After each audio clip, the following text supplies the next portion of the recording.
il y a Mbappé, Batou, il y a comment dirais-je, il y a Cash, Toyoki pe bango, Toyoki pe ngonga, il y a Yamba Batou, bandeko ya lamuka, Toyoka pe bango, yango lelo tozala ndeko Stern Banyaku na Onésime Madilou Pichou, bango baza qu'on représenter la communication, il y a FCC et Tokoso na bango. Ndeko motuna liboso ndenge toko banda ndeko Onésime, c'est est-ce qu'on peut avoir une idée globale? Il y a l'an 1 et alternance. Nini Oyoko Oloba. Banda alternance et Banina Mboko Eko qui déjà une année le 24 janvier. Maton Domingue Ndeko. Mwalim, je pense que Sengeli na biso koyeba que alternance Oyo Touti Kozwa ezali première fois Mboka na biso donc ezali expérience ya liboso Oyo Mboka na biso e banako kokutana na yango hein. Donc depuis 60 ans d'indépendance na noté tout monde que président moko azalaki na pouvoir a longue pouvoir a petit peu muninga na c'est-à-dire bango mibale bazali vivant ba qui s'est passé flambeau ba qui s'est passé drapeau local tout monde ki yango il y a une année local ndengolobi sika wapi autorité morale ya FCC président ancien président Joseph Kabila a banaki ko passer flambeau na misu ya bana mboka na misu ya bapaya nyoso drapeau image wana oyo passation parce que tant on allait poser question sur l'alternance et c'est ngeli ko chape image na ebité ce fille a volukela biso image wana mboka ba mona événement wana ndenge ezalaka sourire oyo ezalaka na munoko ya ba deux congolais wana oyo azali ko kende na oyo azali ko kota ezali première fois et biso nyonso bana mboka ndenge nga nazali tozali déjà kokomba mikolo nanu tomona yango te toyeko kota na masolo ya politique tobanda ko soupirer que un jour lokola tozali komona na bamboka mususu que président mususu akoti mususu wana pe to komona ye vivant ezali esengo makasi vraiment ezali loko moko eyaki ko donc rêve moko peuple congolais azalaki nango ekokisami donc alternance ezali eloko moko ya motuya makasi. Donc la situation politique au Togoleka, Namboka Nabiso, il y a alternance, il y a coalition, et Zambala li Bosombo Kanabiso, et Tambola. Bosombo Kanabiso en 60 ans d'indépendance. Mais pourquoi les gens n'acceptent pas souffrance? Il y a Nyoso, parce que même moi là, ceux qui alinga Botama, toi Botami, ne bandeli, et à la rapeka bangonga ya pasi, kolela na ye, ba maladie, ba nini, et tout comme ça, te à cause de stabilité, il y a Botambola ye moko. Ndeko mwalimu na lingina ye biso pola likambo wana eloko moko. Na kati na Biblia, ngala zali motangi ya Biblia, soko tangi na mokanda. Oza motangi, toza mosaleli. Nazali motangi ya Biblia, donc c'est-à-dire nazali mo Christ. Parce que motangi non ne connaissez koko sabisote nazali ne connaissez koko sabisote oza mo Christ koloba bisote ko motangi c'est balobaka un chrétien né de nouveau parce que yo to lobaka oza lecteur kasi mo Christ o azali lecteur c'est-à-dire na terme na biso na biso ba pentecôtiste ba évangélique tant dans un jour nazali lecteur c'est-à-dire je suis un chrétien qui marche selon la parole de Dieu. C'est parenthèse. Na kati na Bible soko tangi omona histoire moko ya roi Salomon ba benga ngo sagesse à Salomon na deux femmes. Ezali basi mibale ba yaka epa roi Salomon ba ye pote roi Salomon akata likambo moko bazaki nango likambo ngo ezaki nini?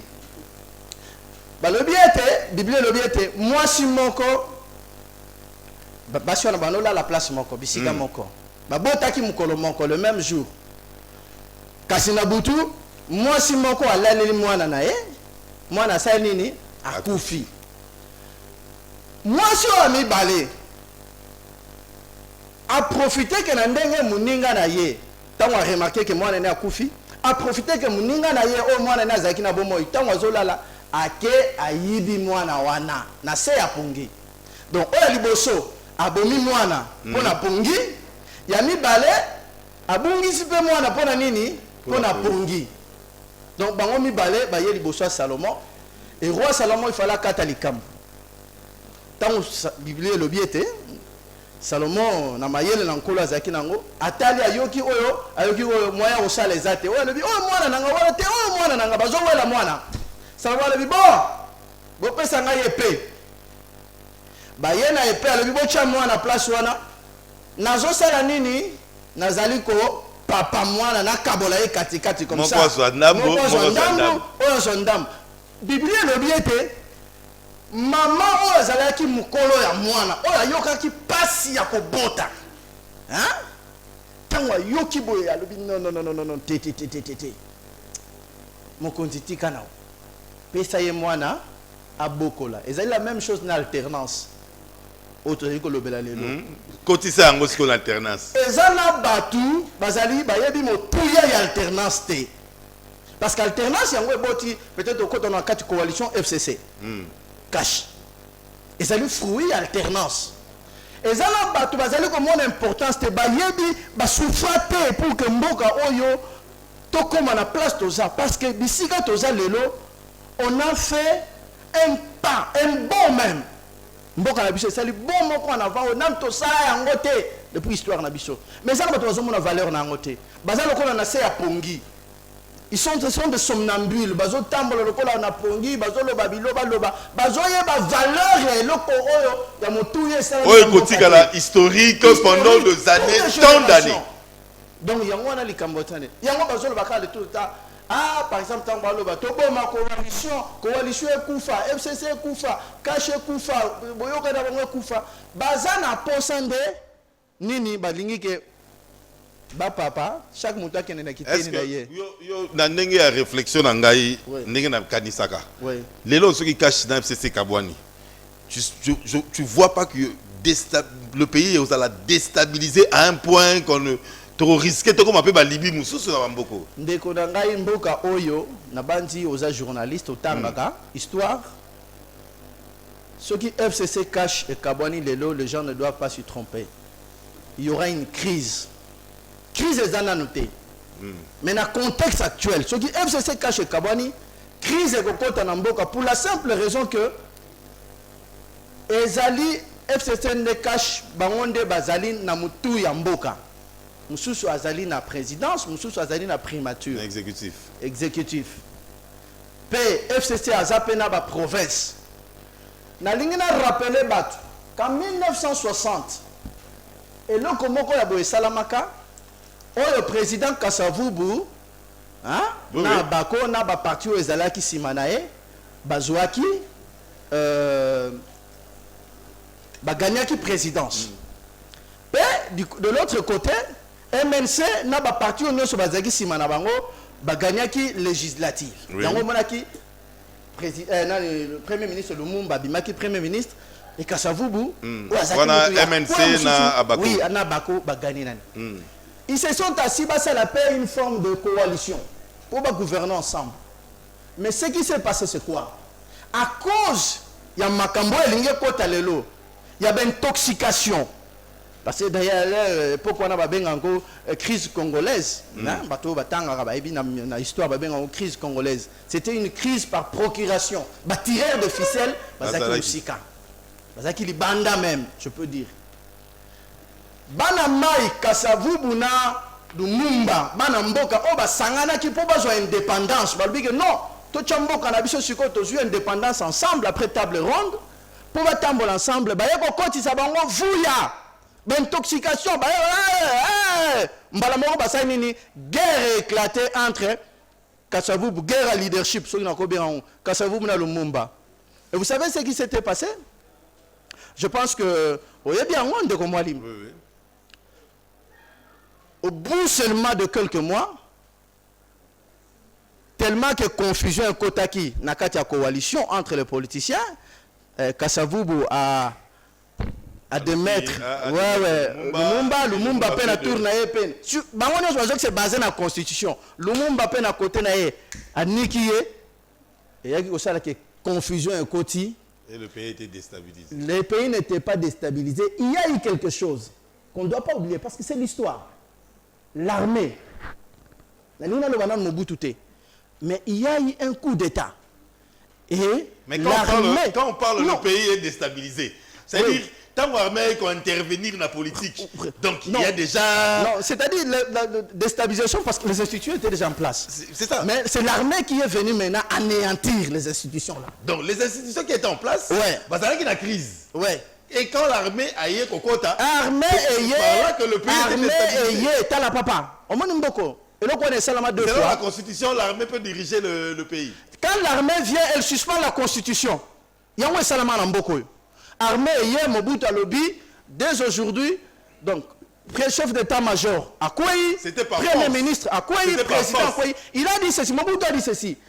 Le col là-bas politicien bazali ko yokona te ngai biso to ye poto cha ordre to pesi bango tamba yokana ba cha ordre pour na intérêt ya nation ba cha intérêt nation ka yango to neutraliser ba politicien nyonso. Merci.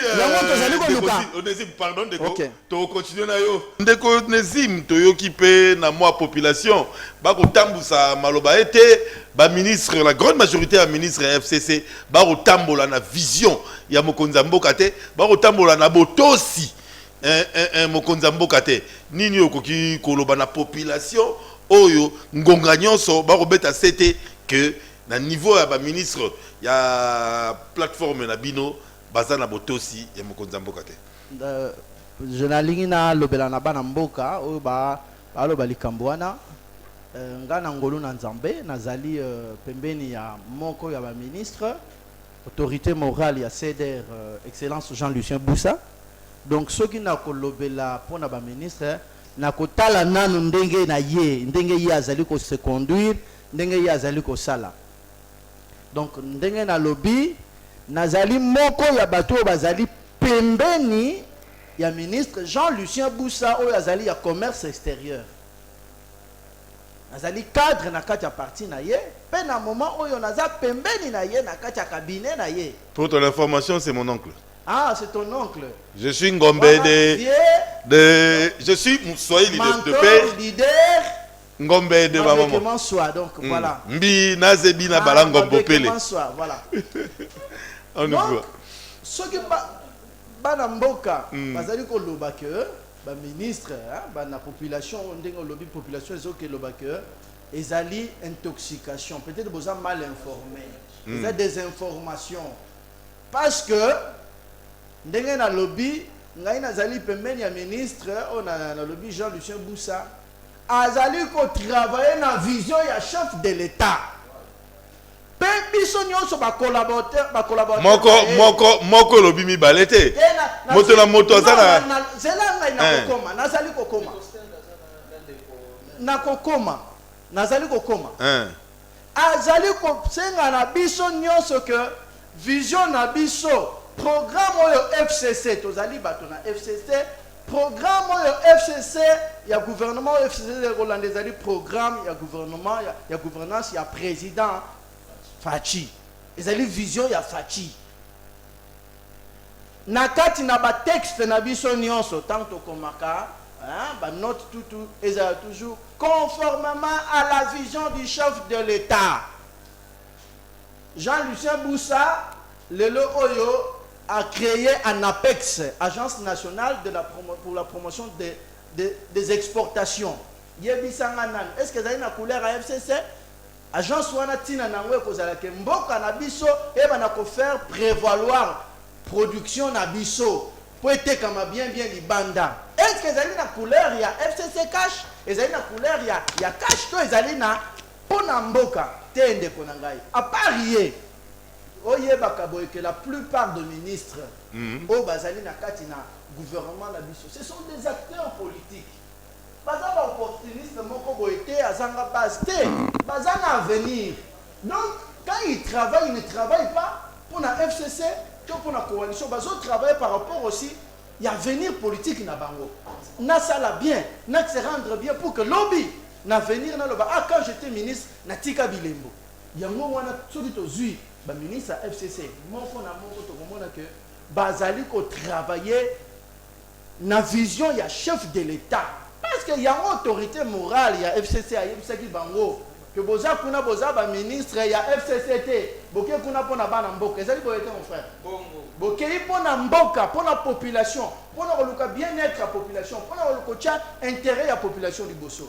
Donc tozali ko senga na population bazala calme. Oui. Bande ko na biso bazana kati ya gouvernement mukonzi na bango ezali président Félix Tshisekedi. Donc aujourd'hui, parce que dans minute, même mon téléphone, même le téléphone, il y a du pro, bah appelle Isaac Okota en quantité industrielle. Mais l'émission, il y a téléphone ouvert. Je veux demander à tous ceux qui appellent, beaucoup comme SMS, on aura le temps de faire la lecture de vos SMS. Nao Bokoloa. Nao Ndeko Onésime au lobby Ouana. Crois-tu vraiment que tu engages le ministère Nyonso que bango nyonso ba kotambola na vision to yo opesi exemple ya esika oyo za kosala et vision oyo Jean-Lucien kotambola nango eza vision chef mais tu engages ma ministère ba ministre nyonso na ko ba na kotanga bango baza ebele lelo oyo tozali na monde ya ba réseaux sociaux chaque ministre du FCC communique, il a une cellule de communication ce qui toke to boko ba na kotanga le ministre par exemple ministre de l'industrie il communique tout ce qu'il fait ils ont les réseaux sociaux à la minute Batu balingi batuna la question balobi soki ba président Mibale baza na envie peuple baza en vie peuple a gagné nini Batu balingi changement. Et ça, il y a mis ça, et ça, on a prière de recevoir ainsi les auditeurs. Merci bon. On a encore répondre à Bakissa. Question à Liboso. Mon frère, je pense que nous avons un lobby.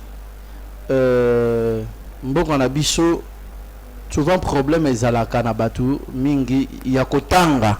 Hein? Yakoyeba kotanga. Parce que même quand on est dans les réseaux sociaux, je me suis rendu compte que et ça là-bas je me suis yo posté loko muto atanga ngona nute me abandi déjà ko réagir atanga yo tina suka atanga idée na yo tina suka mbala moko abandi déjà réaction ezali ko mema confusion na intox belé parce que le Camboya ya ministre Thomas Luraka je pense que batu ebele batanga qui communiquer na ye malamu te et na ko senga na population na étudiant baïba na kotanga hein mwalimu webi communiquer Thomas Louara signa ko bazali ko loba ezali créer problème non parce que à la base ezali décision ya ministre il n'a rien fait de lui-même nous surtout et salamaki parce que biso nous tozali en contact na ba professeur d'université oyo pe bazali quelque part na kanda bazali ko loba ba étudiant tozali ko mona que bazali ko sakana na biso tozali ko faciliter bino na mabele mais bino bozali na souci na biso te oyo nyonso ndeko Thomas Louara sala ki ezalaki en accord même na campus ezalaki en accord na conseil d'administration na ba étudiant ba responsable ba étudiant représentant ba étudiant ba yebaki ke masolo eza boy na boy ndeko na ngai donc on est à faux débat parce que Congo ezali parmi les pays au monde où l'étude est moins cher. On doit lui raconter. L'université coûte très cher à l'extérieur. S'il vous plaît, à IPC, étudiant fout à combien? Tout le monde IPC. Étudiant à IPC. À combien même pas 1000 $? Hein? À combien même pas 1000 $? Non, à fout à combien? Je sais pas précisément, mais il faut bien nous avoir journaliste, il faut vous donner l'information on a dit. Il faut vous documenter. Or UPC c'est dans le privé. Non, c'est pas grave. C'est une institution qui ça la peine à public. Nakosi? C'est ça. OK. Donc, les Cambouana, si bandeko bazala calme, ndeko Thomas Louaka et loko oyo ba décision nyonso zwami ezali pona intérêt. Hein? Ezali pona intérêt ya avancement ya éducation na mboka na biso ba décision nyonso. Donc décision ya mabe draconien oyo azuna sentiment ezali te nyonso tout. D'ailleurs, quand on a ezali déjà ba projet ekokuta na mesa. Et non wana batu bayeba ngote. Que le ministre oui. Ministre ce qui a écouté déjà parfois des dossiers sous ces awana oyo ezaki non voilà ma projection ou ma perspective il y a rien à répondre à appliquer ngo na lina zonga une minute par rapport à likambande ko c'est agul parce que to combien ngo ndeko c'est agul parce que population comme bazolo bango pe il y a zeli côté la première ministre était même la déclaration akomaki ya lobby a sengi boy lumière ekota na kati na ba entreprise oyo bazali ko exécuter ba programme à 100 jours. C'est ce qu'il demande. Il ne demande pas grand-chose. Mais à ça peine à moi raison. Pour ce total, entreprise et ça qui nzela bokasa. Ça, c'est escroquer le chef de l'État. Mon frère, oh, bah, ça, là, on est allé. Comment on dit, usage unique. Toza na bosolo na politique. Ce que nous t'assengons que nous avons pour sa lumière. Il n'est pas contre le président de la République, mais sengi na ba entreprise wana o nyoso bazui bambongo. Ngai parce que la confiance n'exclut pas le contrôle. To le barangote. Ce qui a ça na posa mona moi lumière. Akomi mabene za wapi. Akomi ndoki na nini. Atelemelmin. Asa na posa lobi ke ba entreprise o bazui bambongo na mona a master. Ozaki $10,000 pour ça la musala. Pour faire musala 4,000. Ce qui a tout ni. Asali mabe na clore parenthèse. Question Oyami Balé. Posé, posé Zali. Question Oyami Balé. À l'obi, ceux qui alternance, c'est Salami. N'a qu'à intérêt à population. Peuple a gagné parce que dans l'alternance, il y a alternance et il y a kanakimi en Mboka. Et Zali quoi peser la tension et belé. Mboka na biso depuis Kala. Et Zala qui na cancer mi balé ou balaki souvent koko tsambiringa mbiringa. Le cancer, on est souvent boulimie, il y a pouvoir, mutalingi, nous surtout les dictature, natolo 30 ans il y a dictature, mais tu vois comment on a le ndeko Joseph Kabila au bout de 2 ans, 2 mandats à Tiki. Alors dit ngala sali. Peut-être il y a qui m'a cassé na stratégie msous. Avec la grâce de Dieu, il a fait ce qu'il devait faire. Il a beaucoup fait. Le problème est que je vous assure, nous qui sommes dans les institutions, on se rend compte que le président Kabila a beaucoup fait. Mais ce sont des choses que la population peut-être va y éviter. Les autres, comme on a armé Nabiso. Qu'est-ce qui fait la force d'un État? Qu'est-ce qui fait la force d'un État? C'est l'armée. Kabila s'est investi. Et ce sont les nations qui les reconnaissent. Les nations du monde doivent reconnaître que non, Kabila, il a travaillé pour que tout comme on a armé à Makassi. Armé wana lelo ezana maboko anan. La président Félix, il est fier de ça partout. Il est en train de dire que non, armé Nabiso, ezali penza mapinga. Lui-même il reconnaît le bien. Na libanda na bana ko juger armé mabé. Mais tant on a ko kota, na ko comprendre armé na ko mona que non, tout ça na armé moko valable. Na fermé parenthèse. Donc très souvent, population nabiso, information et autres parvenir bango et les informations moko biaisées, information moko yamabe.